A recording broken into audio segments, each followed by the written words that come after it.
राज्यसभा भी स्थगित हो चुकी है। बेहद हंगामेदार दोनों सदन रहे और लोकसभा की कार्रवाई पहले स्थगित हुई, इसके बाद अब राज्यसभा की कार्रवाई को भी स्थगित किया गया।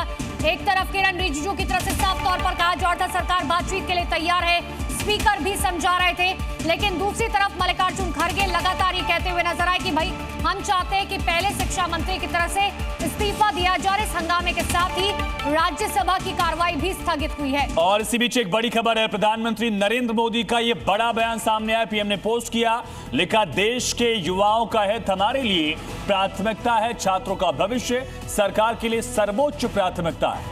इसके अलावा पीएम ने आगे लिखा, सभी दोषियों को कठोर दंड देंगे जो पेपर लीक में शामिल है।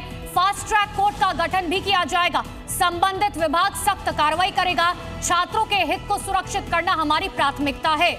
वहीं पीएम ने आगे लिखा कि छात्रों से खिलवाड़ बर्दाश्त नहीं किया जाएगा। फास्ट ट्रैक कोर्ट का जिक्र किया। सीधे रुक करेंगे, हमारे साथ हमारे सहयोगी सुमंत कुमार कनेक्ट हैं। सुमंत, दोनों सदनों में खूब हंगामा हुआ, कार्यवाही बाधित हो रही है। जाहिर है विपक्ष क्या अपनी मांगों पर अड़ा हुआ, प्रधानमंत्री के संदेश का क्या कोई असर विपक्ष के इस अड़ियल रवैये पर नहीं दिखा है?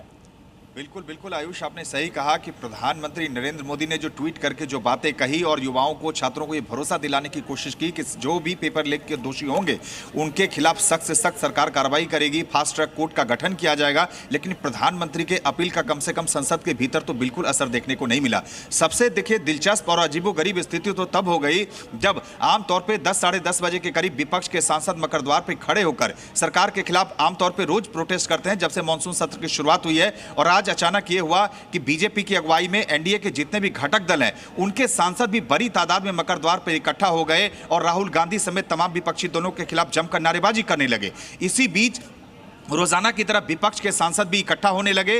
राहुल गांधी की हम बात करें, सोनिया गांधी की बात करें, इसके अलावा कांग्रेस के अलावा तमाम विपक्षी पार्टियों के जितने भी सांसद हैं वो इकट्ठा हो गए। अब आप समझे एक ऐसी तस्वीर जो आमतौर पे जिस मुद्दे पर सदन के भीतर चर्चा होनी चाहिए थी, सदन के बाहर एनडीए और यूपीए यानी सत्ता पक्ष और विपक्ष के जो सांसद है एक दूसरे के खिलाफ जमकर नारेबाजी करने लगे। तकरीबन 35 से 40 मिनट तक ये स्थिति बनी रही। ऐसा लग रहा है कि एक शक्ति प्रदर्शन जंतर मंतर पर चल रहा है तो दूसरा शक्ति प्रदर्शन संसद के बाहर भी चल रहा था।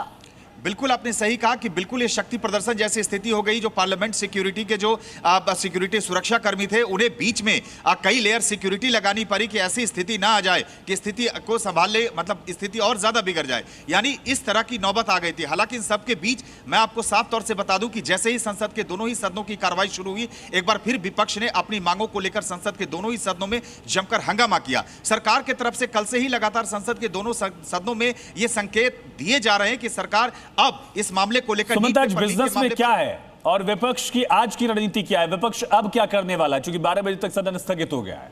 बिल्कुल देखिए आयुष, बिल्कुल साफ है। अब एक तरफ जहां सरकार का स्टैंड है कि सरकार कह रही है कि आप संसद के दोनों सदनों में चर्चा के लिए सरकार तैयार है, आप बैठिए, नियम कौन से नियम के तहत चर्चा होगी ये तय करिए, समय तय करिए और चर्चा करा लीजिए। लेकिन विपक्ष का स्टैंड साफ है कि केंद्रीय शिक्षा मंत्री धर्मेंद्र प्रधान के इस्तीफे के बगैर अब वो चर्चा नहीं करना चाहते। कल जिस तरीके से प्रेस कॉन्फ्रेंस के दौरान राहुल गांधी ने स्टैंड क्लियर किया, 3 मांग है।